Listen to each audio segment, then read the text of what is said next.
Hi guys, this is Androidpipe.com and I'm here with a Nexus 10 tablet. The game is called Alien vs Predator Evolution and it costs $4.99. It comes from Fox and it's made by Angry Mob Games. You can play with the alien or the predator.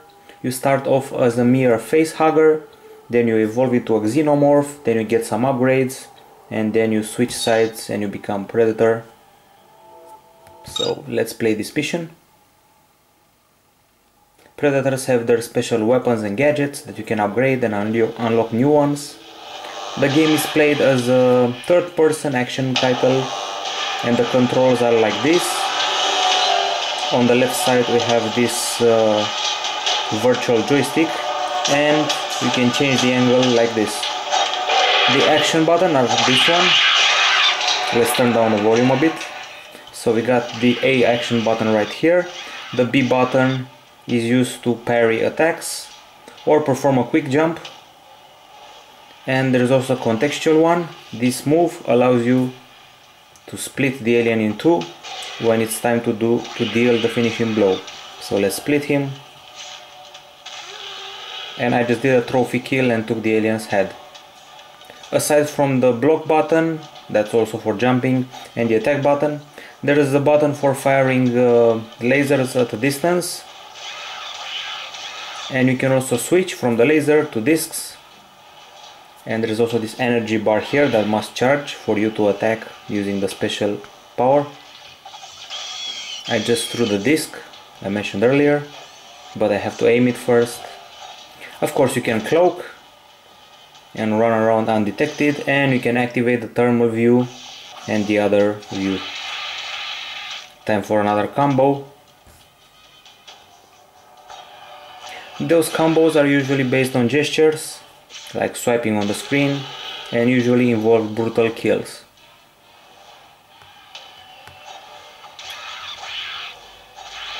The toughest enemies to beat are the robots, used by the humans, by the marines. The flamethrowers are also hard to beat. All of these trophy kills will charge up your life. You can see here that we have a meter at the top left. The graphics of the game are pretty cool, however this level seems to be pretty static. I just leveled up. By the way, you can also level up and increase your stats, add new weapons, armors, masks for the predator, attach a bigger tail to the alien, some spikes on his back, and at all times there will be an arrow on the screen. In case you're lost, it will show you which way to go.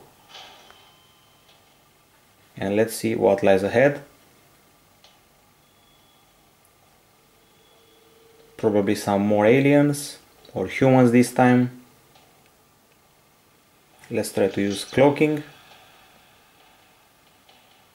So I should be theoretically invisible now. Practically not so sure.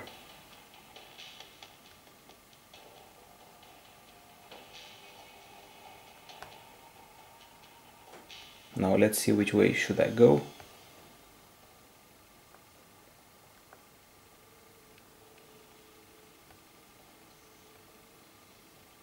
There are some face huggers here to fight,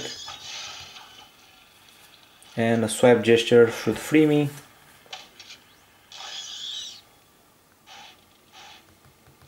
When you play with the alien, you can actually call these little guys for an extra punch against the humans.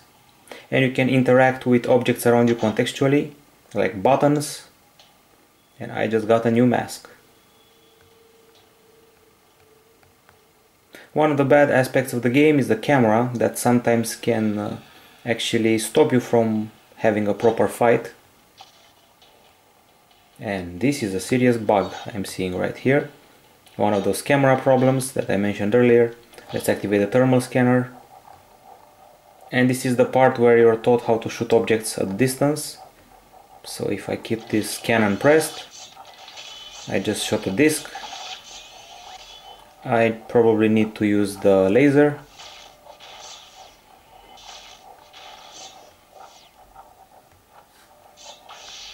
And I'm done with the thermal scan. There are also some turrets to be aware of, like this one here, that's ready to shoot me.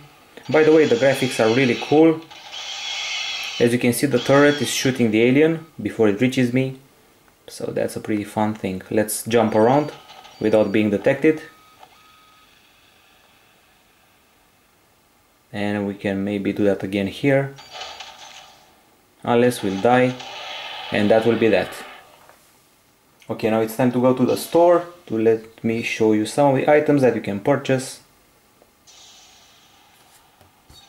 Okay, so you can get new armors like the wolf armor, falconer armor, tracker armor, celtic armor, and the berserker armor, the most powerful.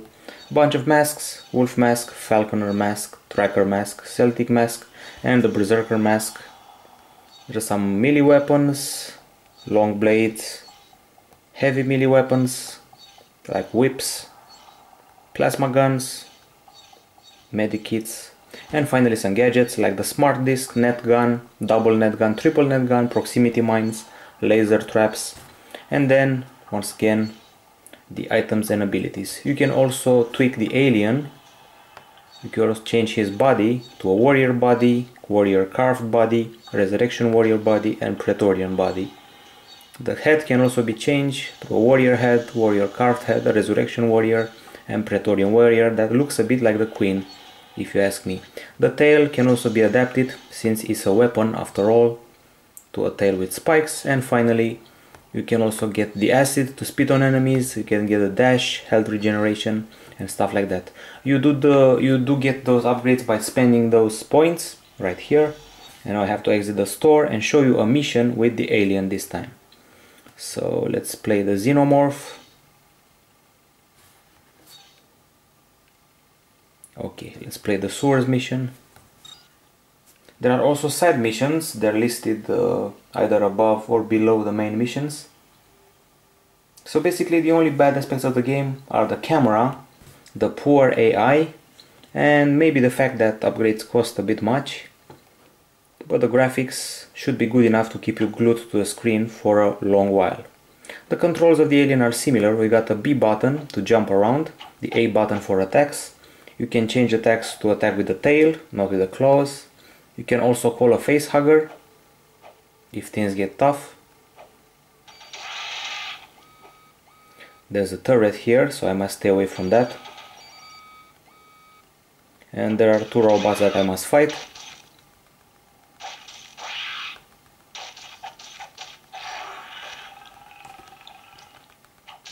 Just like the Predator, I have some special finishing moves, and I just entered some tubes that go around the entire base, and I just escaped the combat from earlier. These are the turrets from earlier, and I can destroy them, and for some reason to have them shoot the enemies.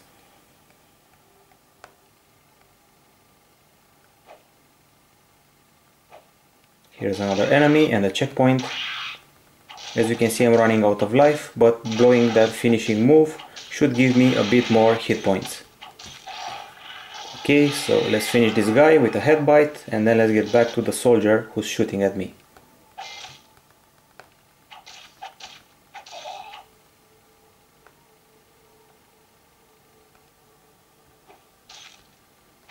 Yet another robot to fight, with a critical strike this time, and yet another finishing move.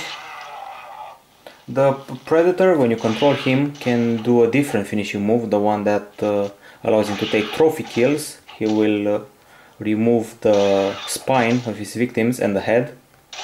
And now I'm attacking using the tail. And yet another head bite. This is a heavily guarded entrance with turrets that I must get past. Let's do some jumps, and I can also climb the walls by keeping the B button pressed. Here we go, climbing the walls, probably looking for a vent, or simply descending onto the turrets.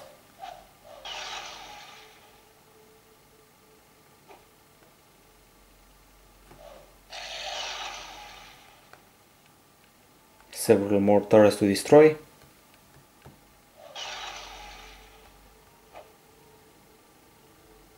There's a bit of an eerie music at the moment, and now I'll probably be fighting some marines And I also call a face hugger for you to see.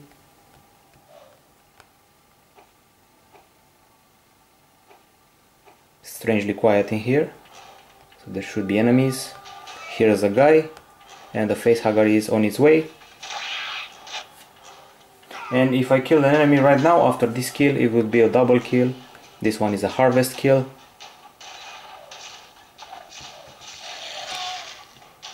In case you're wondering why this game has such good graphics, we are playing it on a tablet with a resolution of 2560 over 1600 pixels, so it's a Retina display tablet and more.